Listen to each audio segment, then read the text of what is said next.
और चलिए सीधा लेकर चलते हैं आपको हांसी, जहां कई विकास परियोजनाओं का उद्घाटन और शिलान्यास हुआ है। कार्यक्रम में मुख्यमंत्री नायब सिंह सैनी भी शामिल हैं। क्या कह रहे हैं आपको सुनाते हैं। आज यहां इस ऐतिहासिक भूमि पर एकत्र है। मैं सबसे पहले तो हांसी की पूरी सरदारी को दोनों हाथ जोड़ करके प्रणाम करता हूं, नमन करता हूं। आज इस अवसर पर हांसी की विकास रैली के अवसर पर भारतीय जनता पार्टी के हमारे प्रदेश के माननीय अध्यक्ष मोहनलाल कौशिक जी, हमारे हरियाणा भारतीय जनता पार्टी के प्रभारी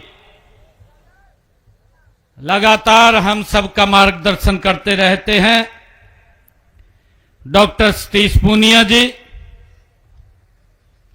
हरियाणा सरकार में मेरे साथ कैबिनेट मंत्री रणवीर गंगवा जी, हरियाणा विधानसभा में डिप्टी स्पीकर कृष्ण मिड्डा जी, हमारे हिसार की विधायिका आदरणीय सावित्री जिंदल जी,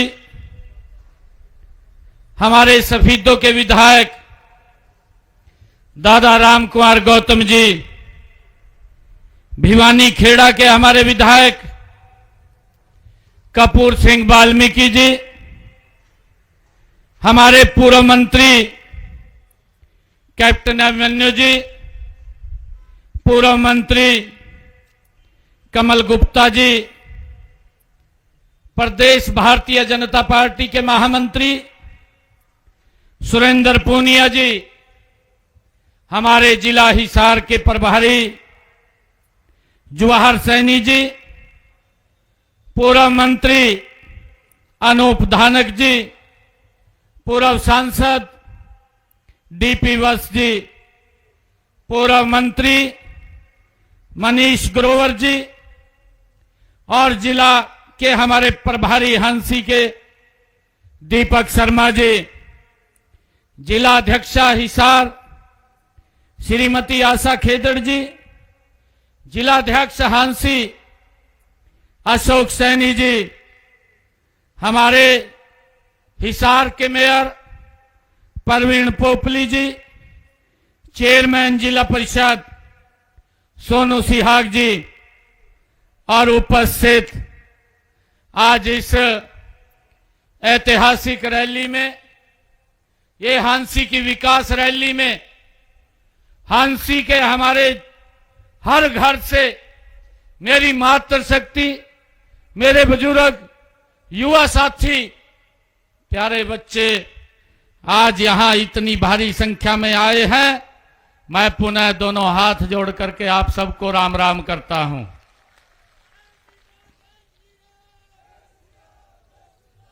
साथियों, ये हांसी की भूमि, ये वीरों की भूमि है। इसे कभी हिंदुस्तान की दहलीज कहा जाता था। साथियों, ये हिंदुस्तान की दहलीज के रूप में ये हमारी हांसी ये विख्यात हुई है। आज मुझे आप सबके बीच में आकर के इतनी भारी संख्या में आज यहां उपस्थित हुए हैं, मैं विशेष तौर से विनोद भाणा जी को बहुत बधाई भी देना चाहूंगा कि आज एक बुलावे के ऊपर इतनी भारी संख्या में मेरी हांसी की सरदारी यहां बैठी है। आप सबके बीच में मुझे आकर के बड़ा गर्व और गौरव महसूस हो रहा है। मैं सबसे पहले इस हांसी के हमारे ज्ञात अज्ञात देश के ऊपर मर मिटने वाले देशभक्तों को मैं नमन करता हूं, उनको प्रणाम करता हूं और इस पवित्र भूमि से ऐसे देशभक्तों को जिसने जन्म दिया है, मैं उस पवित्र भूमि को भी आज नमन करता हूं। आप सबको मैं इसके लिए साधुवाद देता हूं। साथियों, जैसा भी बताया भी गया है, हम सब जानते भी हैं कि 1857 प्रथम स्वतंत्रता संग्राम के दौरान झांसी के हमारे लोगों ने महान बलिदान दिया है और यहां की जो लाल सड़क का जिक्र हुआ है, अंग्रेजों के नरसंहार की वो सड़क साक्षी रही है। साथियों, हम सब जानते हैं आजादी ने, अंग्रेजों ने यहां आजादी के अनेक मत वालों को जिस प्रकार से बताया गया है कि जब वो नहीं हट रहे थे अंग्रेजों के अत्याचारों के प्रति, हमारे जांबाज जब आवाज को बुलंद कर रहे थे तो उन क्रूर अंग्रेजों ने हमारे जांबाजों के ऊपर सड़क के ऊपर गिरडी फरवाने का काम किया। तब भी हमारे झांसी के जांबाज पीछे नहीं हटे और अंग्रेजों को भारत छोड़ने पर मजबूर किया है। ऐसे हमारे जांबाजों को मैं नमन भी करता हूं, आज उनको याद भी करता हूं। साथियों, इससे पहले भी हमारा झांसी का इतिहास ये गौरवशाली इतिहास रहा है। आज मैं इस रैली में इस महान भूमि का आशीर्वाद आप सबके बीच मैं आज लेने के लिए आया हूं। ये मेरे लिए परम सौभाग्य की बात है। मैं यहां पर हमारे जितने बुजुर्ग, हमारी माताएं, हमारी बहनें और हमारे युवा साथी इतनी भारी संख्या में आए हैं, मैं पुनः आप सबका अभिनंदन, आप सबका स्वागत करता हूं। और आप सभी ने जिस प्यार, जिस प्रेम प्यार से आज मेरा स्वागत किया है, उसके लिए मैं आप सबका दिल से हार्दिक आभार भी प्रकट करता हूं। साथियों, मुझे विश्वास ये दिलाता हूं, मैं आप सबको ये विश्वास भी दिलाता हूं कि झांसी क्षेत्र के विकास में आपका भाई, आपका बेटा कोई कोर कसर नहीं छोड़ेंगे। हम डट करके झांसी के विकास को करेंगे। साथियों, मैं एक शब्द कहना चाहता हूं, कुछ लाइनें मुझे ध्यान आ रही हैं। हमारा दृढ़ संकल्प, हमारा दृढ़ संकल्प जनता की चाह, हमारा दृढ़ संकल्प जनता की चाह, झांसी ने पकड़ी अब विकास की राह। साथियों, मैं आप सबको बहुत बहुत बधाई देता हूं। हमने पिछले 11 वर्षों में झांसी विधानसभा क्षेत्र के लिए, जो इसके विकास के लिए हमने पैसा खर्च किया है, मैं आपको आज बताना चाहता हूं कि हमने झांसी विधानसभा क्षेत्र के लिए 1,8 करोड़ रुपया हमने झांसी के विकास कार्यों के लिए खर्च किया है। साथियों, अभी चर्चा कर रहे थे वोट चोरी की। मैं उनसे पूछना चाहता हूं, आज पूरी झांसी की सरदारी यहां एकत्र है। मैं ये पूछना चाहता हूं, हमारा 10 साल का ये कार्यकाल, जिसके बारे में मैंने बताया कि हमने कितना पैसा खर्च किया है, मैं उन लोगों का भी बताना चाहता हूं कि उन्होंने 10 वर्षों में कितना पैसा खर्च किया है। साथियों, झांसी के लिए उन्होंने 253 करोड़ खर्च किया और भारतीय जनता पार्टी की सरकार ने 1,008 करोड़ रुपया यहां झांसी के विकास के लिए खर्च किया है। साथियों, आज मुझे खुशी भी है, झांसी के विकास को गति देने के लिए आज मैंने यहां पर 70 करोड़ 30 लाख रुपए की लागत के हमने विकास कार्यों की 3 परियोजनाओं के आज उद्घाटन और शिलान्यास भी किए हैं। साथियों, इसमें 61 करोड़ 40 लाख रुपए की लागत की बरवाड़ा ब्रांच से झांसी शहर के लिए पानी प्रबंधन योजना का आज शिलान्यास किया है, जो झांसी के लिए जो हमारा बाखड़ा से पानी आता है, वो बाखड़ा का पानी अब हांसी के अंदर भी आपको मिलेगा। साथियों, इसी प्रकार ढंढेरी गांव में 7 करोड़ 42 लाख रुपए की लागत से वहां निर्मित 33 केवी बिजली स्टेशन व लोहारी रागो गांव में 8 करोड़ 44 लाख रुपए की लागत से बने इतनी ही क्षमता के बिजली स्टेशन का आज उद्घाटन करने का भी मुझे अवसर मिला है।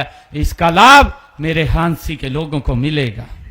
साथियों, मैं ये भी बताना चाहता हूं कि हांसी हल्के सहित हिसार जिले में हमने पिछले 11 वर्षों में हम उसका हिसाब आप लोगों तक पहुंचाते हैं। हमने 699 घोषणाएं की और इन 699 घोषणाओं में से 603 घोषणाएं हमारी सरकार ने गति से पूरी करने का काम किया है। साथियों, 42 ऐसी है जिनके ऊपर गति से काम चल रहा है। मैं साथियों लगभग 1700 करोड़ रुपए की लागत से बने महाराजा अग्रसेन हवाई अड्डे की जो सेवाएं शुरू हो गई हैं, देश के यशस्वी प्रधानमंत्री आदरणीय नरेंद्र मोदी जी ने 14 अप्रैल 2025 को, जिसमें आपने भी शिरकत की थी, महाराजा अग्रसेन हवाई अड्डे के टर्मिनल 3 की आधारशिला आप लोगों के बीच में रखी थी। साथियों, यहां से अब महाराजा अग्रसेन हवाई अड्डे से भगवान राम की जन्मभूमि अयोध्या, चंडीगढ़, हमारे प्रभारी जी बैठे हैं, इनकी जन्मभूमि जयपुर और भी कई यहां से दिल्ली, कई फ्लाइट्स यहां से चल रही हैं। साथियों, आने वाले समय के अंदर ये कनेक्टिविटी का पूरे देश का एक बहुत बड़ा केंद्र ये हमारा हिसार और हांसी के बीच में बनेगा। साथियों, मुझे बताते हुए कि अंबाला हिसार कैथल राष्ट्रीय राजमार्ग नंबर 10 4 लेन का निर्माण 1200 करोड़ रुपए की लागत से ये हमारी सरकार के अंदर हुआ है। साथियों, इसी प्रकार हिसार से रोहतक राष्ट्रीय राजमार्ग 4 लेन 959 करोड़ रुपए की लागत से उसको किया गया है, ये भी हमारी सरकार के अंदर हुआ है। साथियों, इसी प्रकार हिसार से डबवाली राष्ट्रीय राजमार्ग 4 लेन 648 करोड़ रुपए की लागत से ये भी हमारी सरकार के अंदर काम हुआ है। लोगों के जीवन को सरल सुगम करना आदरणीय नरेंद्र मोदी जी की सरकार, यह डबल इंजन की सरकार निरंतर गति से काम कर रही है। साथियों, मुझे ये खुशी है कि हमने हांसी विधानसभा क्षेत्र में जो विकास के काम किए हैं, मैं उनका भी जिक्र आप लोगों के बीच में करना चाहूंगा। माननीय प्रधानमंत्री नरेंद्र मोदी जी ने रोहतक महम हांसी नई रेलवे लाइन पर रेलगाड़ी को झंडी दिखा करके रवाना किया और इस रेलवे लाइन का निर्माण 844 करोड़ रुपए की लागत से किया गया है। आदरणीय यशस्वी प्रधानमंत्री जी ने किया है। साथियों, इसी प्रकार राष्ट्रीय राजमार्ग 148 बी का निर्माण किया गया। यह राष्ट्रीय राजमार्ग कोटपुतली, नारनौल, महेंद्रगढ़, चरखी दादरी, भिवानी, हांसी और बरवाला टोहाना होते हुए ये पंजाब राज्य बठिंडा को जोड़ने का काम करता है। इस गति से हमने काम किया है। साथियों, हमने हांसी को पुलिस का जिला बनाया। हांसी विधानसभा क्षेत्र के गांव में 280 करोड़ रुपए की लागत से गलियों, रिटर्निंग वॉल, चौपाले, अंबेडकर भवन का निर्माण हमने यहां पर किया है। साथियों, हमने हांसी शहर में सीवरेज लाइन, पाइपलाइन और 52 करोड़ 49 लाख रुपए की लागत से बिछाने का काम हमने हांसी में किया है। साथियों, इसी प्रकार हमने हिसार मेजर डिस्ट्रीब्यूटरी का पुनः निर्माण 25 करोड़ रुपए 52 लाख रुपए की लागत से वो किया गया है। और इसी प्रकार साथियों, नई सब्जी मंडी हांसी का निर्माण 8 करोड़ 36 लाख रुपए की लागत से ये किया गया है।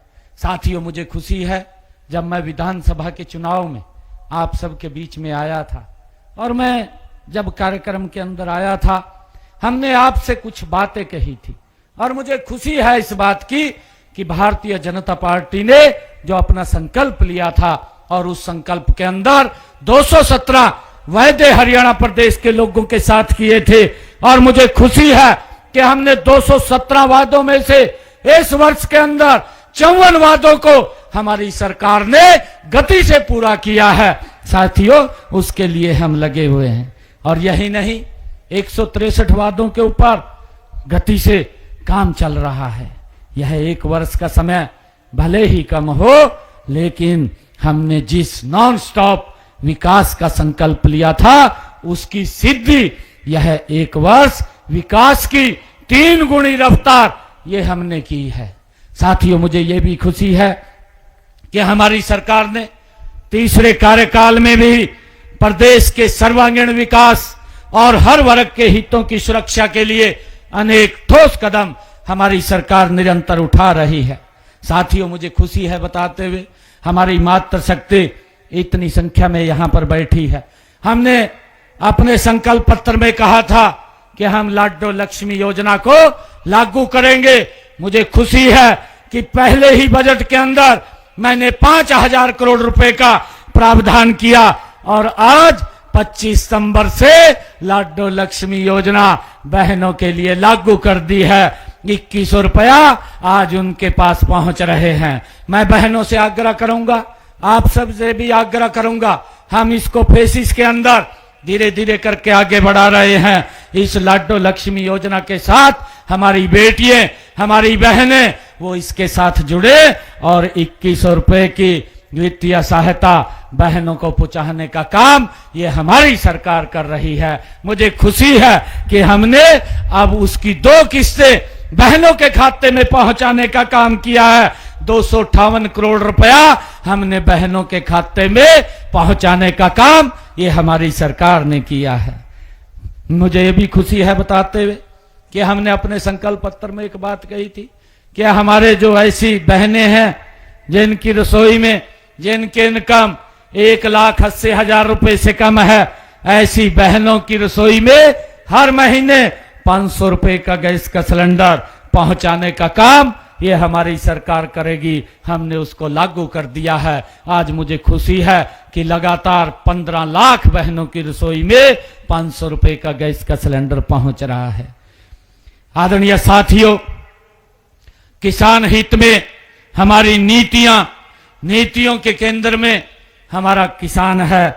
आज किसानों की सभी 24 फसलें जो हमने विधानसभा के चुनाव में कहा था कि हरियाणा सरकार 8 तारीख के बाद किसान की 24 फसलें एमएसपी पर खरीदेगी। आज मुझे गर्व है, हरियाणा देश का पहला राज्य है जो अपने किसान की 24 फसलें एमएसपी पर खरीद रहा है। और साथियों, एमएसपी पर नहीं खरीद रहा, इसके साथ साथ 12 लाख किसानों के खाते में जिन्होंने अपनी फसल मंडी के अंदर पहुंचाई है, 48 घंटे में उसके खाते में हमने पैसा पहुंचाने का काम किया है। और इसके तहत 12 लाख किसानों के खाते में 1,64,000 करोड़ रुपया हमने डायरेक्ट किसान के खाते में पहुंचाने का काम किया है।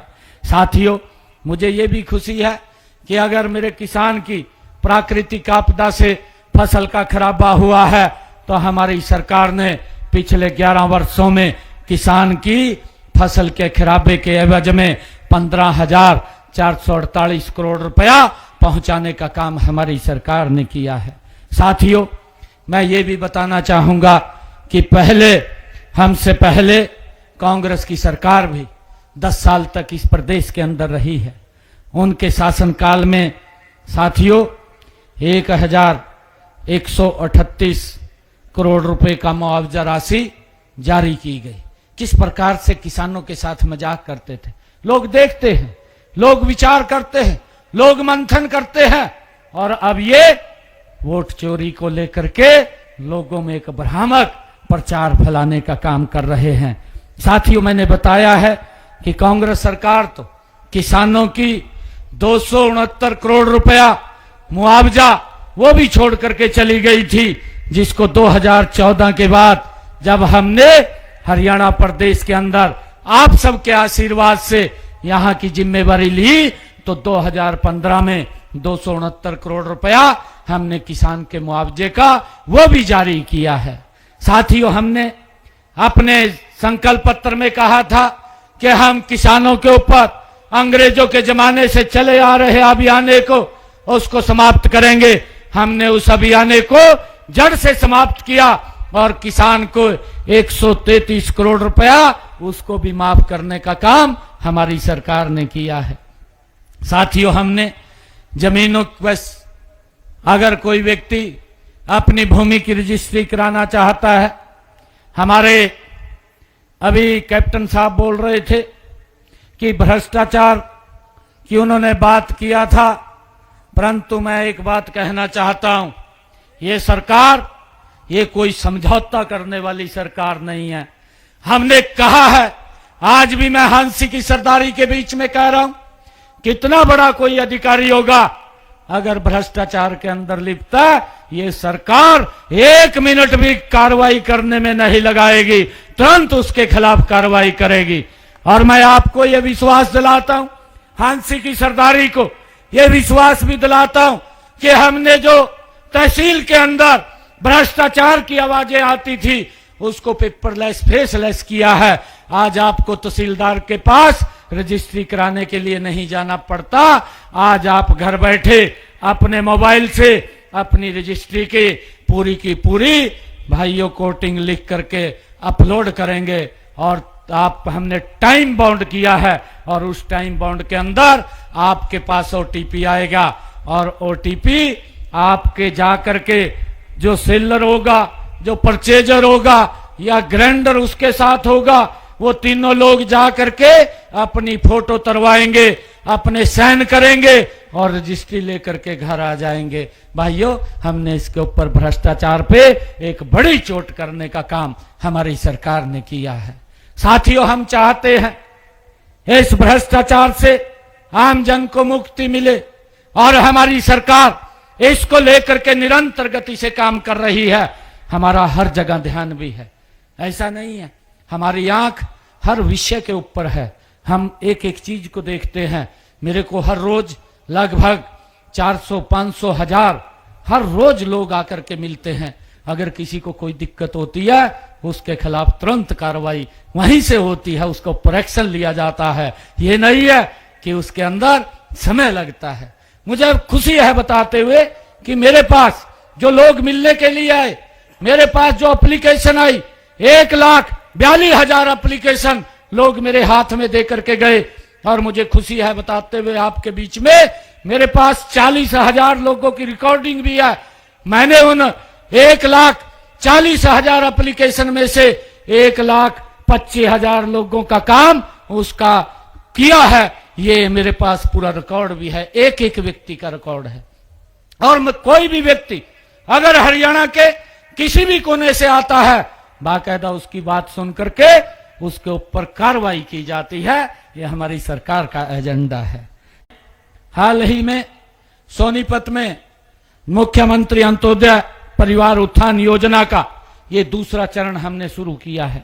हमारी सरकार का ये सोच भी है, हमारा लक्ष्य भी है कि गरीब से गरीब परिवार की वार्षिक आय 1,80,000 रुपए से कम नहीं रहनी चाहिए, उसकी इनकम बढ़नी चाहिए। उसको लेकर के निरंतर हमारी सरकार काम कर रही है।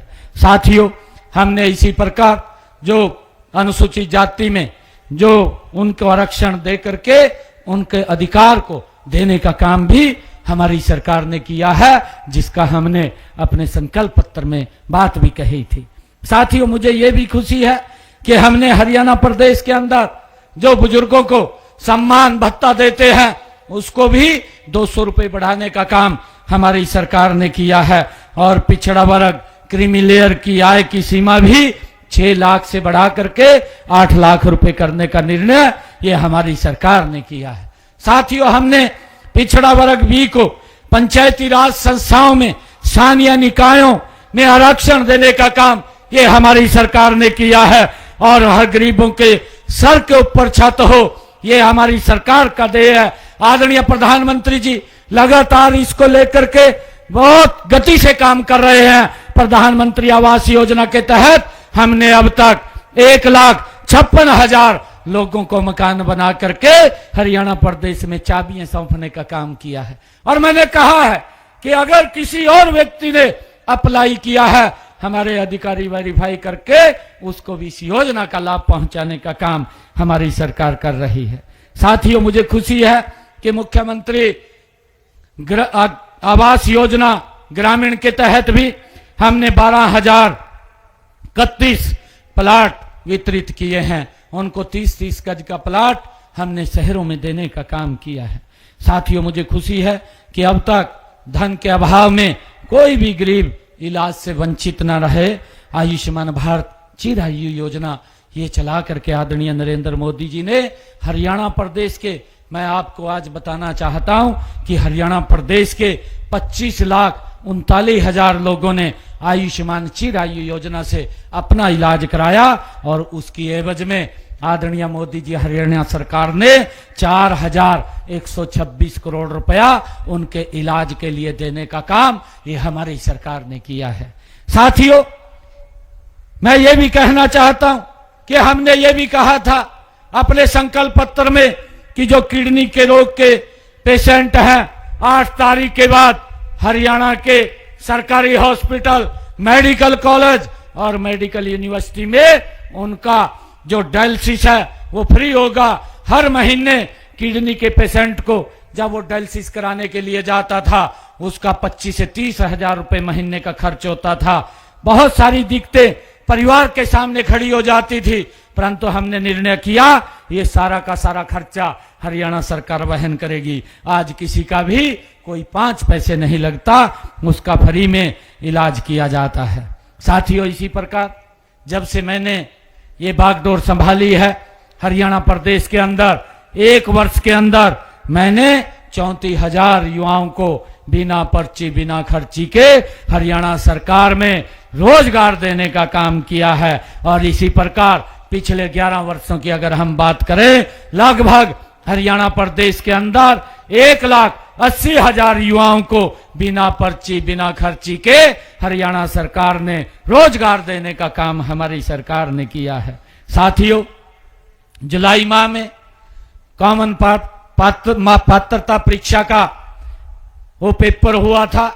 आप सब जानते हैं कि हमारे बेटे बेटियों को जो पेपर देने के लिए गए हैं, मैं तो धन्यवाद करता हूं आप सबका कि आपके यहां पर भी अगर कोई पेपर देने के लिए आया, आप लोगों ने भंडारे लगा दिए, आप लोगों ने चाय की कमी नहीं छोड़ी, एक भी बच्चे को कोई दिक्कत नहीं आने दी। हमने सीटी के पेपर की भाइयों उसको सफलतापूर्वक करने का काम हमारी सरकार ने किया है और उसका परिणाम भी घोषित हो गया है। जल्दी ही हरियाणा सरकार की एक बड़ी नौकरियों की खेप वो निकलने वाली है, जिससे कि हमारे युवाओं को आने वाले समय के अंदर वो बिना पर्ची बिना खर्ची के हम उनको हरियाणा के अंदर रोजगार दे सकें।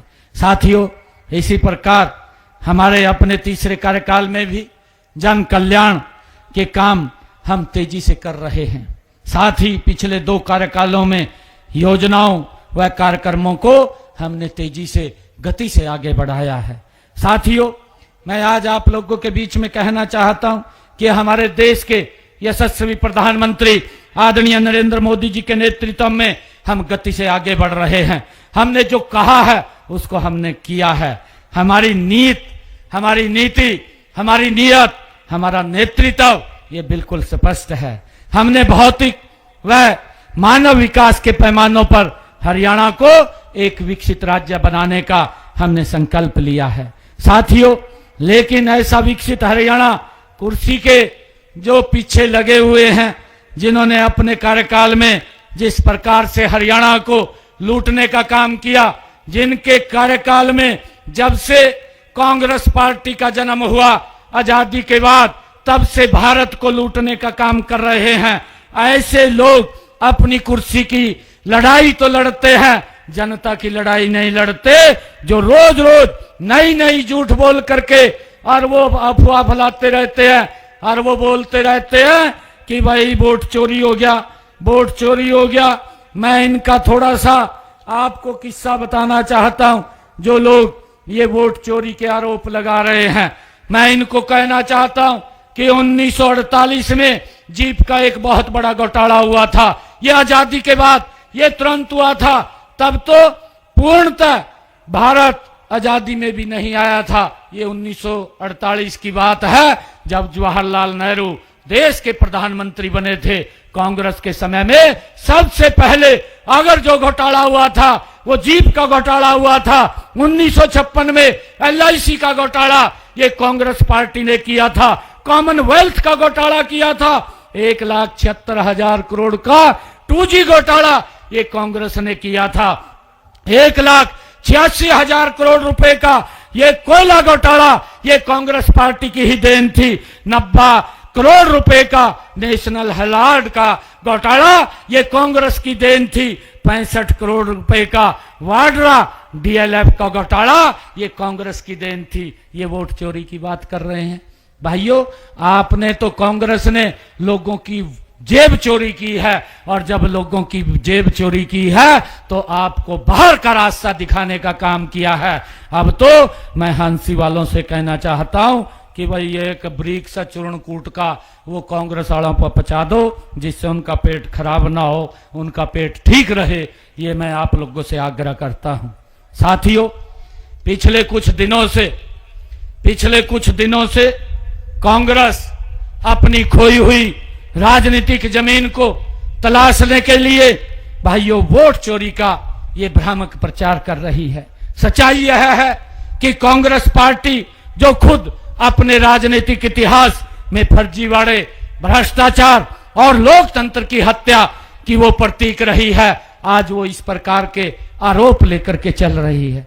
साथियों, देश की जनता जानती है कि यही वही कांग्रेस पार्टी है जिसने आपातकाल लगा करके लोगों के संवैधानिक अधिकारों का गला घोटने का काम ये कांग्रेस पार्टी ने किया था। और इसी पार्टी ने चुनाव में किसी न किसी रूप में धांधलियां इन्हीं ने ही की थी। इतिहास इस बात का गवाह है। हरियाणा की जनता भी जानती है साथियों कि कांग्रेस सरकारों के समय में किस प्रकार से बूथ की कैप्चरिंग होती थी। लाठी डंडों से के दबाव के कारण बूथ को लूट लिया जाता था। किस प्रकार से शराब और पैसे के दम के ऊपर वोट खरीदा जाता था। ये एक आम बात कांग्रेस के शासन में थी। साथियों, यह वही कांग्रेस है जो रोहतक, भिवानी, फरीदाबाद में भी बूथ कैप्चरिंग की घटनाओं में पकड़ी गई थी। उसका इतिहास हमारे पास है। ये वही कांग्रेस है जिनके नेताओं के खिलाफ मतदाता सूची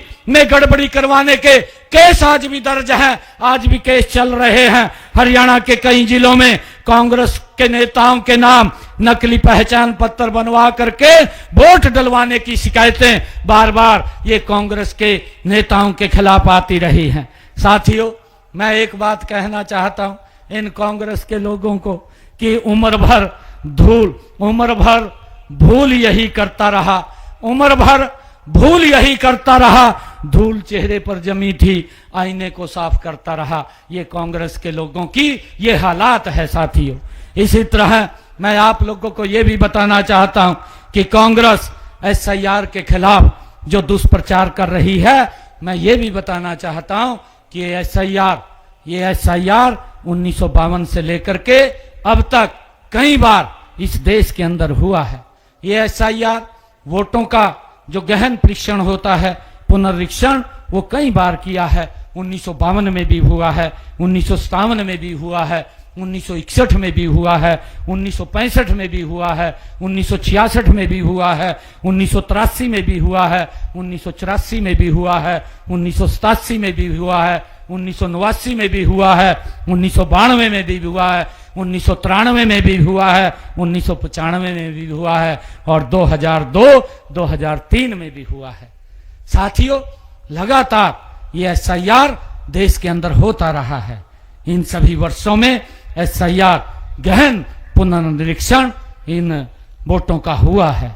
साथियों, इन सभी कालखंडों में अधिकांश समय विपक्ष की ही सरकारें, ये कांग्रेस की ही सरकारें रही हैं, देश के अंदर वही सत्ता में रहे हैं।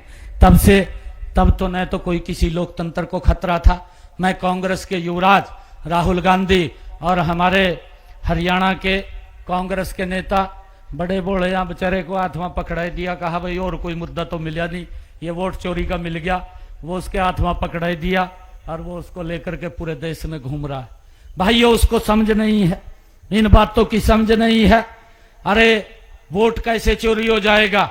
एक एक व्यक्ति मशीन के ऊपर जाकर के अपनी इच्छा से वोट डालता है, वो कैसे वोट चोरी हो सकता है? उसके ऊपर कोई दबाव नहीं होता। हमारा चुनाव आयोग निष्पक्षता से चुनाव करवाता है, हर व्यक्ति अपनी मर्जी से वोट डालता है। नरेंद्र मोदी जी ने भारत को पिछले 11 वर्षों में बड़ी गति से आगे बढ़ाया है, गरीब व्यक्ति को सशक्त और मजबूत किया है। और ये लोग बोलते हैं कि वोट चोरी हो गया। वोट चोरी नहीं हुआ, आपका जो सोचने का नजरिया है वो गलत है। साथियों, आप सभी जानते हैं कि सभी कालखंडों में अधिकांश समय जो विपक्ष की सरकारें रही, तब तो न तो लोकतंत्र को खतरा था, न संविधान पर संकट आता था और न ही चुनाव आयोग पर सवाल उठाए जाते थे। आज फिर 2025 में जब देश के यशस्वी प्रधानमंत्री आदरणीय नरेंद्र मोदी आप सबके आशीर्वाद से नॉन स्टॉप तीसरी बार देश के प्रधानमंत्री बने, तो कांग्रेस को लगने लगा कि आज चुनाव आयोग अपनी जिम्मेवारी नहीं निभा रहा। आज चुनाव आयोग को भी वो गाली दे रहे हैं, आज संविधान के ऊपर भी खतरा बता रहे हैं, आज लोकतंत्र को भी वो खतरे में बता रहे हैं। साथियों, ये हमें समझने की आवश्यकता है, इनका पर्दाफाश करने की आवश्यकता है। आज साथियों, जो मतदाता सूची के शुद्धिकरण का कार्य चल रहा है, तो अचानक लोकतंत्र कैसे खतरे में आ सकता है, इसके बारे में भी हमें विचार करना चाहिए। साथियों, विपक्षी पार्टियां नहीं चाहती कि देश का लोकतंत्र ये शुद्ध हो, इसीलिए वे अनाप शनाप आरोप वो लगाते रहते हैं। साथियों, आज मुझे यहाँ आने का अवसर मिला है और हमारे हांसी के विधायक, बहुत सारे काम हैं, उन कामों की अगर मैं चर्चा करूंगा पिछले 11 वर्षों की, तो बहुत लंबी लिस्ट है जो हम लगातार विकास के कार्य कर रहे हैं। साथियों, हमारे विनोद भेड़ा जी ने हांसी के विकास के लिए जो मांग पत्र रखा है, उसमें इन्होंने कहा है कि हांसी शहर के बस स्टैंड में बरसाती पानी की समस्या का समाधान किया जाए, इसके लिए ड्रेनेज डाल करके इसका समाधान कराया जाएगा, एक ड्रेनेज यहां पर बनाई जाएगी। साथियों, सेक्टर 5 में एक एसटीपी की बात विनोद भेड़ा जी ने कही है, सेक्टर 5 हांसी में एसटीपी बनवाया जाएगा, इसकी भी मैं घोषणा करता हूं। साथियों, एक डब्ल्यूटीपी वाटर ट्रीटमेंट प्लांट की भी बात हमारे विनोद भेड़ा जी ने कही है, सेक्टर 5 में एक डब्ल्यूटीपी भी बनाया जाएगा, उसकी भी मैं घोषणा करता हूं। और साथियों, विनोद भेड़ा जी ने कहा कि सुल्तानपुर में लगभग 1000 एकड़ से ज्यादा क्षेत्र जहां पानी नहीं लगता, उस इलाके में पानी के लिए ओपी जिंदल माइनर से नया रजवाहा दिया जाए, ये भी दिया जाएगा, इसकी भी मैं घोषणा करता हूं। साथियों, गांव कुंभा व थुराना के वाटर वर्क्स को भाखड़ा ब्रांच से जोड़ा जाए, उसको भी जोड़ा जाएगा, इसकी भी मैं घोषणा करता हूं।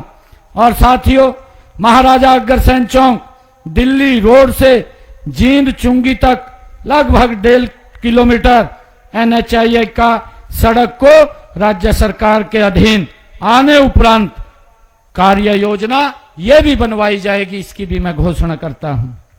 साथियों, गांव ढाणा कला NH9 व ढाणा खुर्द के लिए हांसी भिवानी सर्विस रोड बनवाने के लिए NHAI से अनुरोध किया जाएगा, उसको भी उनसे सलाह लेकर के चर्चा करके इसको पूरा करवाया जाएगा।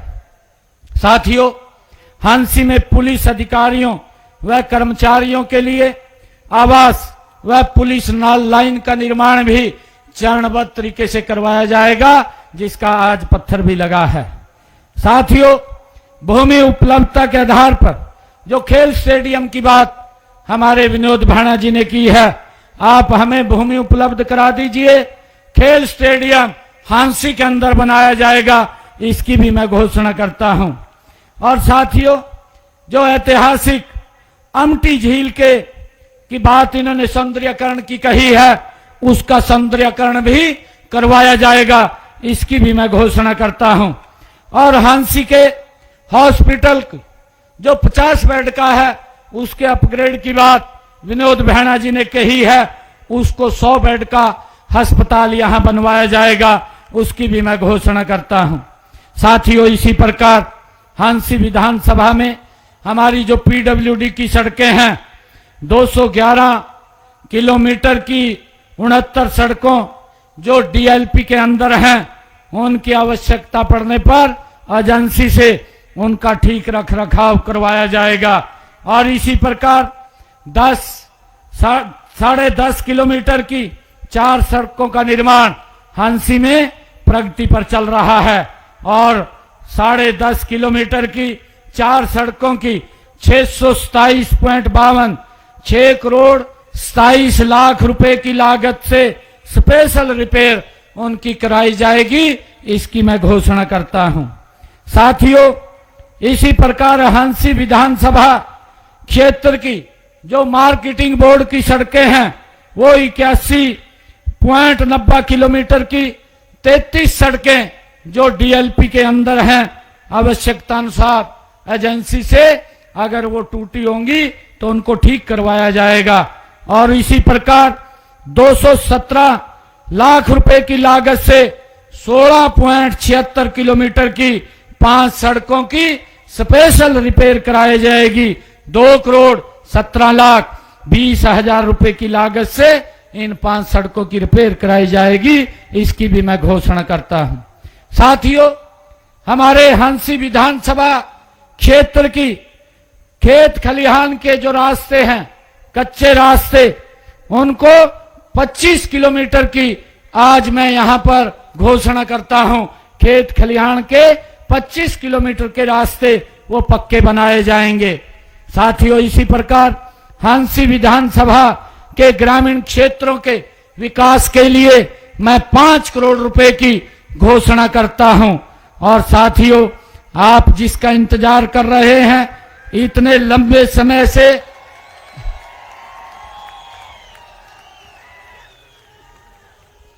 साथियों आप सभी जानते हैं कि वर्ष 2017 में हांसी को पुलिस जिला हमारे पूर्व के यशस्वी मुख्यमंत्री आदरणीय मनोहर लाल जी ने इसकी घोषणा की थी, उसको बनाया था।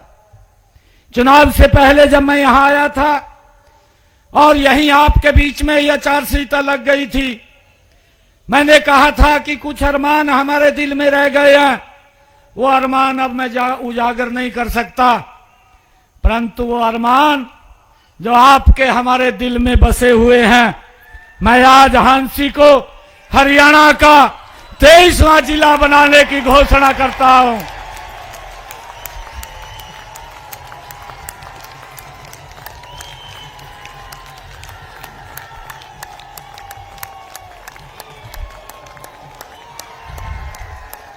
भारत माता के, भारत माता के। और इस बारे में मैं बताना चाहता हूं, हांसी के जो हरियाणा का 23वां जिला बनेगा, उसकी नोटिफिकेशन 1 हफ्ते में जारी कर दी जाएगी। आज मुख्यमंत्री जी बोल दे। साथियों, आप सबको मैं आज इस नए जिले की हांसी वासियों को बहुत बहुत बधाई देता हूं, शुभकामनाएं देता हूं। विनोद भाणा जी को मैं बहुत बहुत बधाई और साधुवाद देता हूं। लगातार जो इस विषय को लेकर के वो सरकार से बातचीत करते रहे और ये निर्णय ये आप सबके आशीर्वाद सहयोग से भारतीय जनता पार्टी की नॉन स्टॉप सरकार ने ये आज आप लोगों को एक तोहफा, हमारे कैप्टन अभिमन्यु जी, हमारे दादा राम कुमार गौतम जी लगातार जो इस विषय को उठाते रहे हैं, आज ये हांसी के लोगों की लंबे समय की मांग आज ये पूरी हुई है। मैं आप सबको इसके लिए बहुत बहुत बधाई और साधुवाद देता हूं। इन्हीं शब्दों के साथ जय हिंद, जय भारत, जय भारत मां। मुख्यमंत्री जी, आपका बहुत बहुत धन्यवाद। एक बात साफ कर देना चाहता हूं, हेलो, आप ये ना हर गांव लोग आए हुए, आपके हर गांव के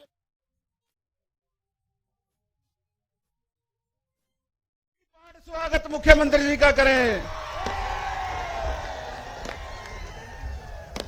अब मैं निवेदन करूंगा हांसी के एसडीएम राजेश खोत जी से जिला प्रशासन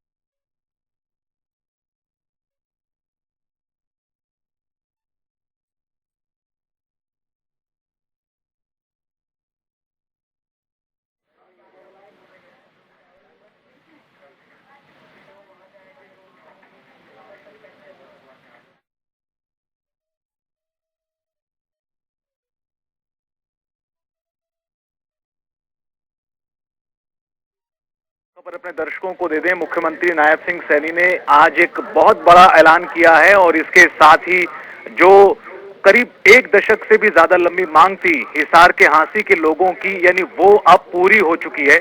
करीब 13 से 14 सालों का लंबा संघर्ष रहा है हांसी के लोगों का, जिसमें उन्होंने हांसी को अलग से जिला बनाने की मांग की थी और आखिरकार अब जाकर वो जो मांग है मुख्यमंत्री नायब सिंह सैनी के ऐलान के साथ आज पूरी हो गई है। यहाँ गौर करने वाली बात यह कि पिछले साल अगस्त 2024 में मुख्यमंत्री नायब सिंह सैनी जन आशीर्वाद रैली में भाग लेने के लिए हांसी आए हुए थे और उस दौरान उन्होंने ये वादा किया था हांसी के लोगों से कि जैसे ही सरकार बनेगी दोबारा से सरकार में लौटेंगे, हम हांसी को जिला बनाने की कार्रवाई को तेज करेंगे, हांसी को जिला बनाया जाएगा। और देखिए करीब 1 साल और कुछ महीनों के बाद अब दिसंबर 2025 में आज 16 तारीख के दिन हांसी को नया जिला बनाने का ऐलान मुख्यमंत्री नायब सिंह सैनी ने आज हांसी की विकास रैली के माध्यम से किया है। बड़ी संख्या में लोग यहाँ पर इस रैली में आए हुए थे और उसका सबसे बड़ा कारण यही था, अपने दर्शकों को यहाँ पर बता दें कि इस हांसी को जिला बनाने की मांग लंबे समय से की जा रही थी और इस तरह की तैयारियां थी कि हांसी में आज की विकास रैली में सीएम ऐलान करने वाले हैं। प्रशासनिक तौर पर अधिकारियों द्वारा ये तैयारियां पहले ही की जा चुकी थी और ठीक वैसा ही हुआ जिस तरह की चर्चाएं थी, जिस तरह का अनुमान था। मुख्यमंत्री नायब सिंह सैनी ने हांसी को हरियाणा का 23वां जिला बना दिया है। यानी हरियाणा के इतिहास को अगर देखें तो अब हांसी सबसे ताजा जिला होगा। इससे पहले चरखी दादरी हुआ करता था।